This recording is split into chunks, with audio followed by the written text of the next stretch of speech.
அனைவருக்கும் வணக்கம். இந்த காணொளியில கதை மூலமா இடைப்பட்ட நாள்களை தெரிந்து கொள்ள எப்படி ஆர்வமூட்டுறாங்கன்னு பார்ப்போமா?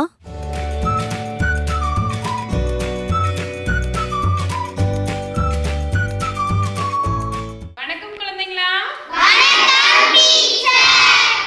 எல்லாரும் முகத்திலேயே ஒரு ஆர்வம் தெரியுது. என்ன காரணம்?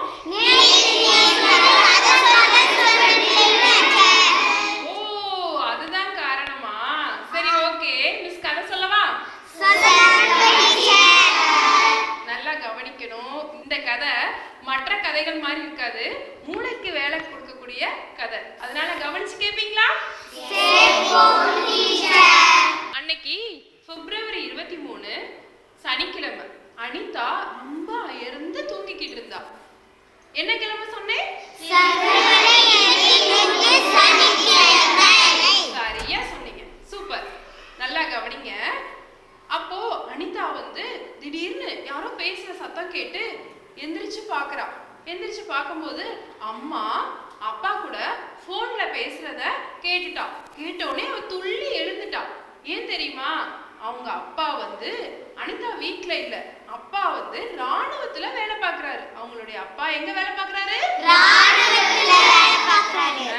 அதனால அப்பா கூட பேசணும்னு சொல்லிட்டு அனிதா வேகமா போய் அம்மா அம்மா போனை கொடுங்கம்மா, நானு அப்பா கூட பேசணும்னு சொல்லி வாங்கி போன்ல பேசுறா. அப்பா நீங்க எப்போ வருவீங்க அப்படின்னு சொல்லி அனிதா அவளோட அப்பாட்ட கேக்குறா. அப்பா சொல்றாரு, இன்னும் 7 நாள்ல வந்துருவேண்டா கண்ணா அப்படின்னு சொல்றாரு. இன்னும் எத்தனை நாள்ல வருவாரு?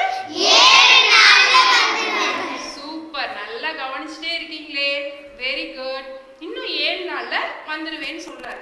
அவளும் என்ன பண்ணிக்கிட்டு இருக்கா? காத்துக்கிட்டே இருக்கா. ஆமா, அது என்ன தேதி சொன்னேன்? வெரி குட், பிப்ரவரி 23. ஓகேவா? அனிதாவோட அப்பா இன்னும் எத்தனை நாள்ல வருவேன்னு சொல்லியிருக்காரு? சரியா சொன்னீங்க. சரியா? அதே மாதிரி அனிதா ரொம்ப ஹாப்பியா அப்பா வருவாரு வருவாரு வருவாருன்னு சொல்லி நினைச்சிட்டே இருக்கா. பிப்ரவரி 29ஆம் தேதி ஆயிடுச்சு. அனிதா பள்ளிக்கூடத்துக்கு போகும்போது ரொம்ப சோகமா போறா. அனிதாவோட ஃப்ரெண்டு என்ன பண்றா? என்னாச்சு அனிதா, இவ்வளோ சோகமா இருக்க அப்படின்னு சொல்லி கேட்குறான். அப்பா சொன்னாரு, பிப்ரவரி 23ஆம் தேதி நான் அப்பா கூட பேசும்போது அப்பா சொன்னாரு, இன்னும் 7 நாள்ல நான் வந்துருவேன்னு சொன்னாரு.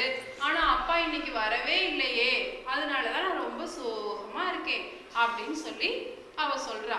உடனே உங்க அப்பா கூட நீ எப்ப பேசின அப்படின்னு சொல்லி அவளோட ஃப்ரெண்டு கேட்கிறா. எப்ப பேசினா அவங்களோட அப்பாவோட? Very good. பிப்ரவரி 23 சனிக்கிழமை பேசினேன்னு சொல்லி சொல்ற. உங்க அப்பா இன்னும் 7 நாள்ல வந்துருவாருன்னு சொல்லி உங்க அப்பா அன்னைக்கு சொன்னாருன்னு சொன்ன. அப்பன உங்க அப்பா நாளைக்கு தான் வருவாரு அப்படின்னு சொல்லி சொன்னான். அப்படியா? எங்க அப்பா நாளைக்கா வருவாரு அப்படின்னு சொல்லி சொல்றா. ஆமா அப்படின்னு சொன்னோடனே அவ சமாதானம் ஆயிடுறா. சரிங்களா? இப்ப இதுல இருந்து மிஸ் உங்ககிட்ட கொஸ்டின் கேட்க போறேன். நல்லா கவனமா பதில் சொல்லுவீங்களா?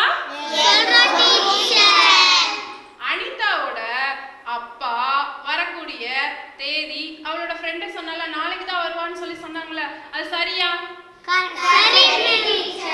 எப்படி சரின்னு சொல்றீங்க? ஏன்னா அவங்க அப்பா கூட அவ என்னைக்கு பேசினா? பிப்ரவரி 23. சரிங்களா? பிப்ரவரி 23ஆம் தேதி பேசினா. இன்னும் எத்தனை நாள்ல அப்பா வருவாருன்னு சொன்னாங்க? 7 நாள். அப்ப மொத்தம் எத்தனை நாள் இருக்கனா? 30 நாட்கள். பிப்ரவரிக்கு 30 நாள் உண்டா? இல்ல டீச்சர். இந்த வருஷத்துக்கு பிப்ரவரிக்கு எத்தனை நாட்கள் தான் இருக்கு? 29 நாட்கள். ஆமா, 2024ல பிப்ரவரிக்கு 29 நாட்கள். சரியா? அவ என்னைக்கு நான் சோகமா வந்தா? பிப்ரவரி 29ஆம் தேதி. சூப்பர். பிப்ரவரி 29. அவளுடைய தோழி அப்பா என்னைக்கு வருவாருன்னு சொன்னாங்க? பிப்ரவரி 29க்கு அடுத்த நாள் என்ன வரும்? மார்ச் 1ஆம் தேதி. அப்ப அவ தோழி சொன்னது சரியா சொல்லிருக்காங்களா? Very good. மார்ச் 1ஆம் தேதி. மார்ச் 1ஆம் தேதி தான் அப்பா வருவாரு. சரிங்களா? அப்ப அனிதா என்ன தவறு செஞ்சிருந்தா? 23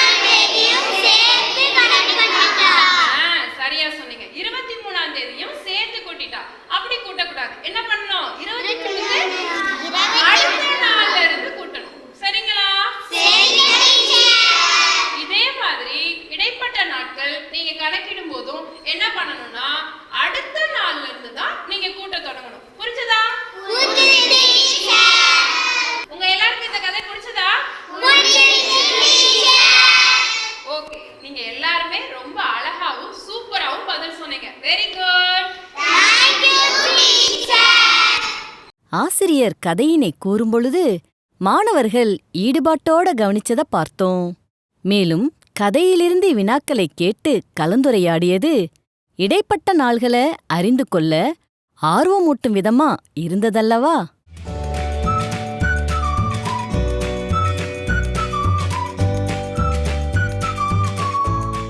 நாள்காட்டிய பயன்படுத்தி இடைப்பட்ட நாள்களை மாணவர்கள் எப்படி தெரிந்து கொள்றாங்கன்னு பார்ப்போமா? மிஸ் இப்போ என்ன கையில வச்சிருக்கேன்? இப்போ இந்த 2024 நாட்காட்டியை வச்சு நம்ம ஒரு செயல்பாடு செய்ய போறோம். செய்யலாமா? இந்த செயல்பாடை நம்ம 2 குழுவா இணைந்து செய்ய போறோம். சரிங்களா? இப்போ இந்த குழுல இருந்து ஒருத்தர் எந்திரிச்சு உங்களுடைய பிறந்த தேதியை சொல்ல போறீங்க. அதே மாதிரி இந்த குழுல இருந்து ஒருத்தர் எந்திரிச்சு உங்களுடைய பிறந்த தேதியை சொல்ல போறீங்க. இப்போ நாம என்ன பண்ண போறோம் அப்படின்னா இவங்க 2 பேருடைய பிறந்த தேதிக்கு இடைப்பட்ட நாட்களை கணக்கிட போறோம். கணக்கிடலாமா? டீச்சர் இப்போ ஒரு உதாரணத்துக்கு ஒரு கணக்கு சொல்றேன், நல்லா கவனிங்க. டீச்சருடைய பிறந்த நாள் மார்ச் 5ன்னு வச்சுக்கலாம். சரிங்களா? இப்ப இவங்களுடைய பிறந்த நாள் வந்து மார்ச் 11ன்னு வச்சுக்கலாம். சரிங்களா? என்னுடைய பிறந்த நாள் என்னைக்கு? மார்ச் 5. Very good. மார்ச் 5ன்னு வச்சுக்கிட்டோம். சரிங்களா? அஷ்மாவுடைய பிறந்த நாள் என்னைக்கு? மார்ச் 11. மார்ச் 15. மார்ச் 11. சரிங்களா? நல்லா கவனிங்க. இப்போ நம்ம இடைப்பட்ட நாட்களை கணக்கிடும் போது மார்ச் 5னா அதுக்கு அடுத்த நாள்ல இருந்து கணக்கிடணும். சரிங்களா? அப்ப 5க்கு அடுத்து என்ன நாள்? 6 7 8 9 10 11ஆம் தேதி என்ன வந்துருச்சு?11 வந்ததுனால அன்னைக்கு நம்ம என்ன பண்ண கூடாது? சரிங்களா? அப்ப மிஸ்ஸோட பிறந்த தேதிக்கும் அஸ்மாவோட பிறந்த தேதிக்கும் இடையில எத்தனை நாள் இருக்கும்?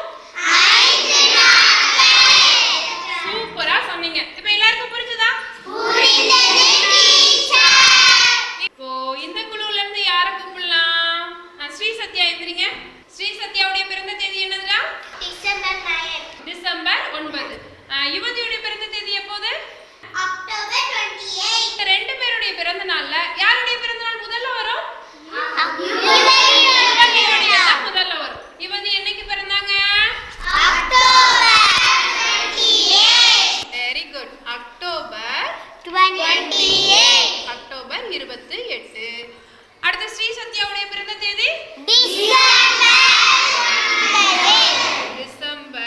9. டிசம்பர் 9. Very good. இப்ப நல்லா கவனிங்க. முதல்ல நாம எழுதும்போது அக்டோபர் மாதத்துல இருந்து டிசம்பர் மாதம் வரைக்கும் மாதங்களை எழுதணும். நீங்க எந்திரிங்க. அக்டோபர்ல இருந்து டிசம்பர் வரைக்கும் மாதங்கள் பேர் சொல்லுங்க பார்க்கலாம். October, October, November, November, December. இப்ப மிஸ் என்ன பண்ண போறேன்னா உங்க 2 பேருக்குமே இந்த கேலண்டர் கொடுத்துருவேன். நீங்க என்ன பண்ணணும்னா அக்டோபருக்கு இன்னும் எத்தனை நாட்கள், நவம்பருக்கு இன்னும் எத்தனை நாட்கள், டிசம்பர் 9க்கு முன்னாடி வரைக்கும் எத்தனை நாட்கள் அப்படின்றத கணக்கிட்டு சொல்லிருவீங்களா? கொடுக்கலாமா? வாங்க. இப்போ இந்த குழுல இருக்கவங்க சொல்லுங்க. அக்டோபர் 28க்கு அப்புறம் மீதமுள்ள நாட்களை சொல்லுங்க பார்க்கலாம். 31.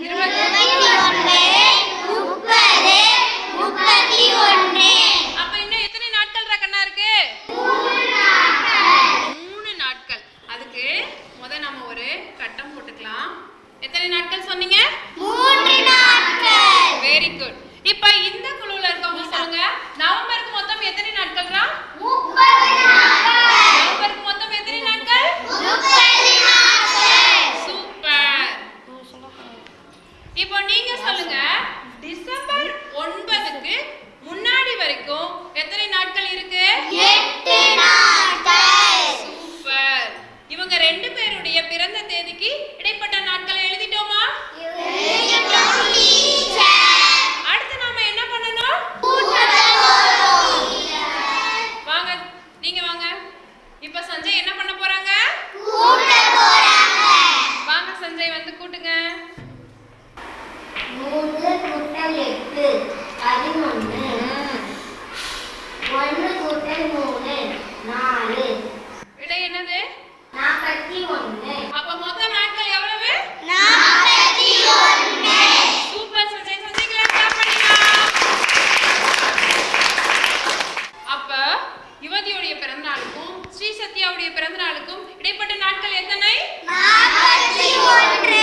காணொளியோட தொடக்கத்துல 2 மாணவர்களின் பிறந்த தேதிய கூறச் செய்து இடைப்பட்ட நாள்கள நாள்காட்டிய பயன்படுத்தி கண்டறிய செஞ்சத பார்த்தோம். இதுபோல செய்து பார்த்து கற்றுக்கொள்ளும்போது அது நிலைத்த கற்றலுக்கு வழிவகுக்கும் அல்லவா?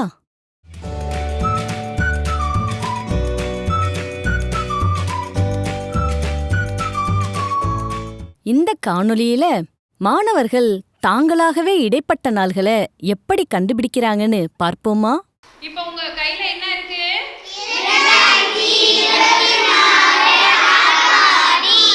இப்போ நீங்க இந்த 2024 நாட்காட்டியை வச்சு டீச்சர் கேட்கக்கூடிய கேள்விக்கு கரெக்டா பதில் சொல்ல போறீங்க. ஏன்னா உங்களுக்கு என்ன தெரியும்? ஏற்கனவே ஒவ்வொரு மாதத்திற்கு எத்தனை நாட்கள் தெரியும், இடைப்பட்ட நாட்களை கணக்கிட தெரியும், எல்லாமே தெரியும் தானே? சரி, இப்போ நல்லா கவனிங்க. ஆகஸ்ட் 15 சுதந்திர தினத்திற்கும் அக்டோபர் 2 காந்தி ஜெயந்தியும் இடைப்பட்ட நாட்களை கணக்கிடுங்க பார்க்கலாம். சொல்லுங்க. ஆகஸ்ட் 15 சுதந்திர தினத்திற்கு அடுத்து எத்தனை நாட்கள்? ஆகஸ்ட் 15 சுதந்திர தினத்திற்கு அப்புறமா மீதம் எத்தனை நாட்கள் இருக்கு? 14. Very good. செப்டம்பர்ல எத்தனை நாட்கள்? 30. Very good.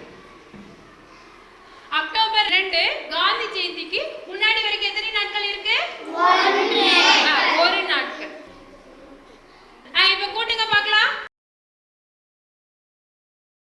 Miss teacher 47. உங்களுக்கு எத்தனை வந்துச்சு? 47. Very good. சூப்பரா சொன்னீங்க. இப்ப பாருங்க, இன்னைக்கு என்ன தேதி? ஓகே. பிப்ரவரி 8ஆம் தேதியில இருந்து மார்ச் 8 பெண்கள் தினம் வரைக்கும் இடைப்பட்ட நாட்களை கணக்கிடுங்க பார்க்கலாம்.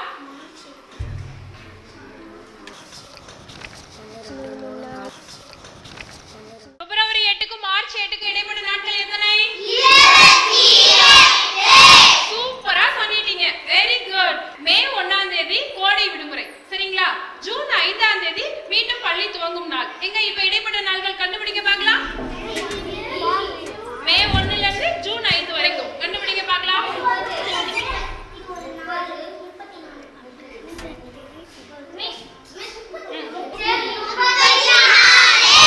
மே 1 கோடை விடுமுறையிலிருந்து ஜூன் 5 பள்ளி துவங்கும் நாட்களுக்கு இடைப்பட்ட நாட்கள் எத்தனை கிடைச்சிச்சு?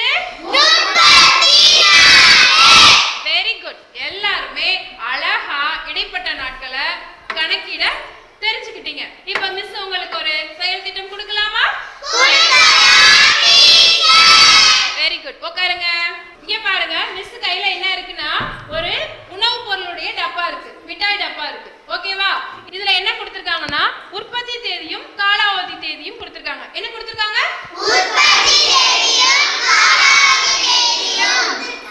Very good. இது மாதிரி உணவுப் பொருட்களுடைய பாக்ஸோ இல்ல அப்படின்னா பாக்கெட்ஸ் இருக்கும்ல, அந்த பாக்கெட்ஸ்லயோ இதே மாதிரி எழுதி இருக்கும் உற்பத்தி தேதி காலாவதி தேதி இருக்கும். நீங்க என்ன பண்ணணும்னா உற்பத்தி தேதிக்கும் காலாவதி தேதிக்கும் இடைப்பட்ட நாட்களை கணக்கிட்டு நாளைக்கு வரும்போது கொண்டு வரணும். கொண்டு வந்துடலாமா?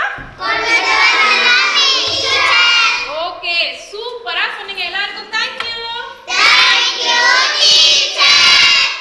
2024ஆம் ஆண்டு நாள்காட்டிய பயன்படுத்தி இருவேறு தினங்களுக்கான இடைப்பட்ட நாள்களை மாணவர்கள் தாங்களாகவே கண்டறிந்தது தாங்கள் கற்றறிந்ததை உறுதிப்படுத்தும் வகையில் இருந்ததல்லவா? இதுபோன்று மாணவர்களை கற்றல்ல ஈடுபடுத்தும்போது புரிதலுடன் கூடிய கற்றலாக அமையுமல்லவா? நன்றி.